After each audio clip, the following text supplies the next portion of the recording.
A ideia de fazer um resumo da história da arte do mundo, nesta coleção de vídeos, é porque eu acredito que o fazer artístico pode nos preparar para aprofundarmos nossos estudos da vida humana. Um olhar para além da arte. Com respeito.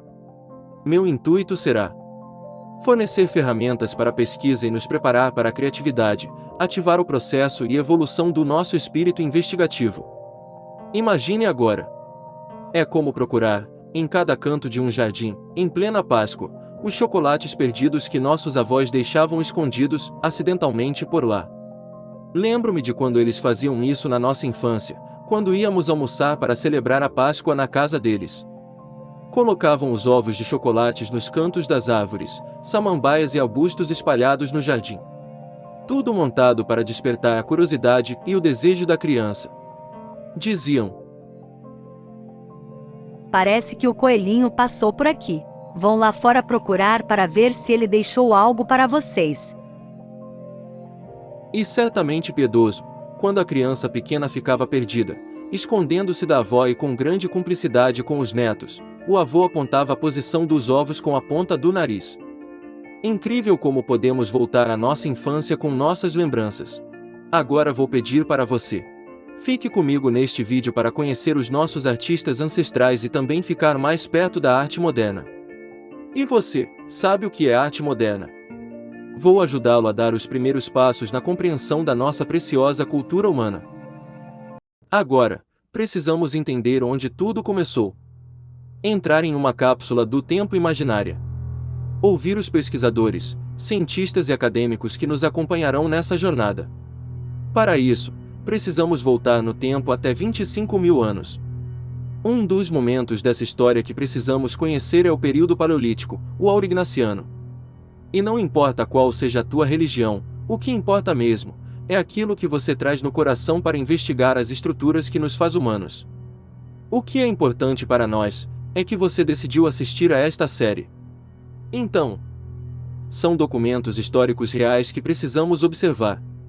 E vou lhe mostrar que essas imagens estão impressas pelas mãos humanas nas pedras, e também em esculturas de calcário, entre outros artefatos, todos criados pelo homem antigo. Portanto, todos os lugares existem e foram estudados para que não haja dúvidas sobre sua existência. Acredite, talvez isso possa até ajudar a confirmar, possivelmente, nossas crenças. Certamente, você já ouviu falar de Charles Darwin. Esse mesmo que você pensou.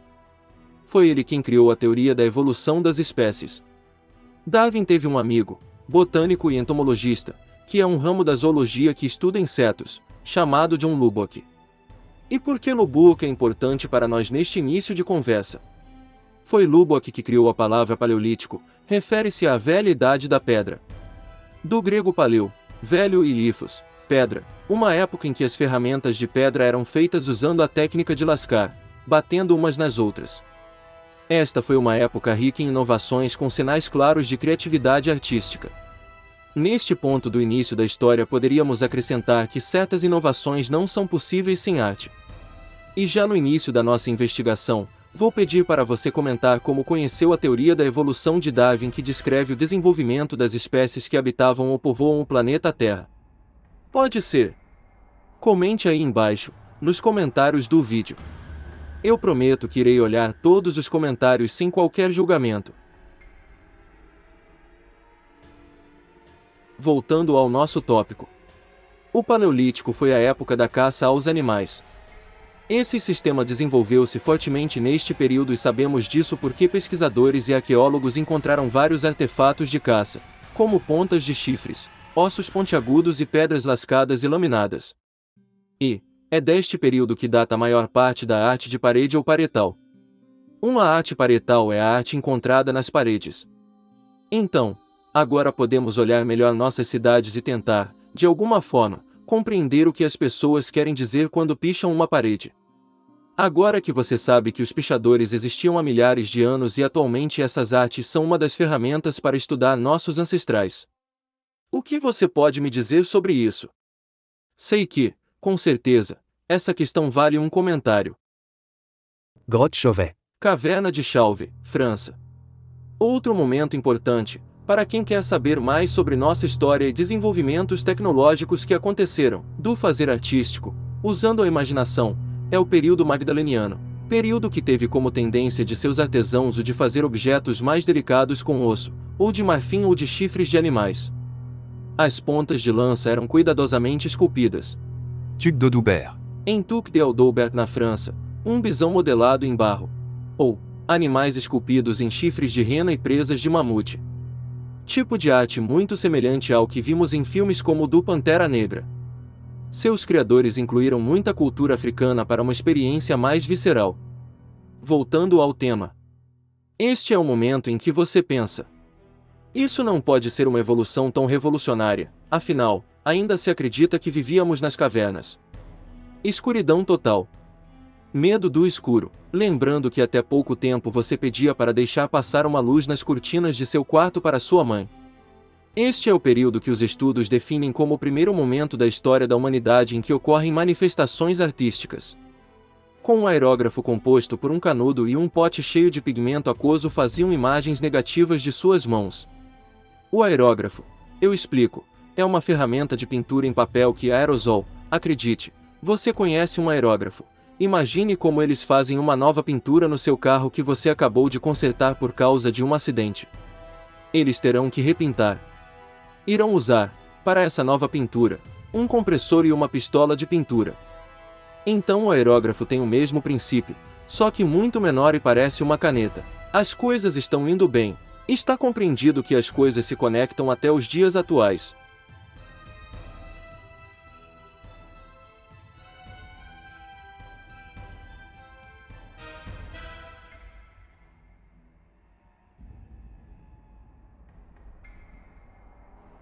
Em Altamira, na Espanha, há uma imagem fantástica de um bisão desenhado em uma parede de pedra que é desse período. Aqui eles parecem estar usando uma ferramenta mais parecida com um pincel, eu acho. Neste processo de evolução, parece que a ferramenta de pintura acaba mudando. Pode ser um tipo de pincel, feito com pelo de animais.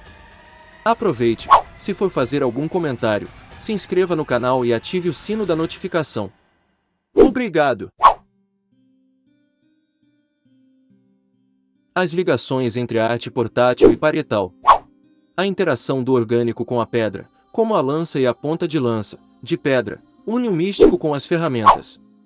Agora está claro que esses sítios arqueológicos, ou áreas dentro deles, também podem ter sido lugares especiais, portais para o reino espiritual. No final da era gravetiana, em cavernas, foram encontradas esculturas femininas, esculturas antropomórficas de calcário macio, às vezes de osso ou marfim. Esses objetos são encontrados em todos os lugares dos Pirineus à Europa Ocidental e pela Sibéria e Rússia. As esculturas femininas receberam o título popular, mas enganoso, de figuras de Vênus. É difícil acreditar que esses humanos desciam e entravam em cavernas escuras para fazer esses desenhos nas paredes apenas para representar ou apresentar uma história. Acredita-se que esse nosso ancestral talvez estivesse pensando em um ritual de magia, talvez aprisionar a caça. Mas são só hipóteses, neste caso. Este período é caracterizado pelo domínio de figuras femininas na escultura. Vênus de Willendorf. Essa é a Vênus de Willendorf, é uma pequena escultura encontrada na Áustria e sua classificação seria de 24.000 anos atrás. Neolítico. Chegamos a um período da história em que a vida estaria começando a ficar mais estável e isso permitiu que os humanos ficassem mais leves em seus pensamentos. Talvez por isso, começam a surgir núcleos em uma divisão comunitária. Eu preciso fazer mais uma parada e nos trazer até os dias atuais. Tive uma lembrança da minha adolescência que acredito ser relevante contar para você. Então vamos lá. Certa ocasião, em uma fazenda, eu com alguns amigos, resolvemos fazer uma fogueira para assar alguns pinhões, juntamos a grimpa e fizemos uma fogueira grande, próximo a um pequeno córrego. Jogamos os pinhões em cima da pilha de grimpa e ateamos fogo. No final, começamos a catar os pinhões assados e notamos que ali havia pequenas bolinhas de ferro. Foi aí que o peão disse: Edu veio da água, essa terra tem ferro. Foi esse o momento de descobrir como, talvez, esses antepassados tivessem descoberto o metal. Mas isso é outra conversa paralela. E voltando ao período que Vênus foi criada, Por exemplo, há um aumento da população naquela época, já que o caçador acaba se tornando o coletor. Não havia televisão, nem muitos livros para ler, internet, reflexões sobre a existência. Você pode imaginar. A forma da arte torna-se cada vez mais delicada nesse período, mostrando o coletivo e os animais em coexistência semelhante à domesticação. E finalmente chegamos à Idade dos Metais. As formas surgem com o uso da modelagem do ferro. A escultura neolítica é muito mais elaborada. Além das técnicas conhecidas, como as vemos em alguns filmes que retratam esse período, colocavam metal no fogo e batiam com um martelo no ferro quente em uma bigorna para formar o objeto desejado. Havia também a técnica de fazer com formas de barro. Depois de derretido o metal, eles despejavam o ferro quente e esperavam o resfriamento do metal. Depois, quebravam a forma. E tiveram a descoberta do processo de fundição por cera perdida, que consistia em criar o objeto modelando em cera. Depois, ele era recoberto com argila para fazer um molde negativo, e deixando furos para que fosse despejado no molde após o metal fundido para a cera derreter para fora, entre os furos. Sem esses furos poderia haver muita pressão e explodido. Deve ter havido alguns acidentes antes que eles descobrissem que precisavam daqueles buracos de respiros. Bom, é isso. Essa foi nossa primeira parte da história da arte. Espero que tenham gostado e fiquem comigo para as próximas. Aproveite e se inscreva no canal e ative o sino das notificações. E até o próximo vídeo. Obrigado!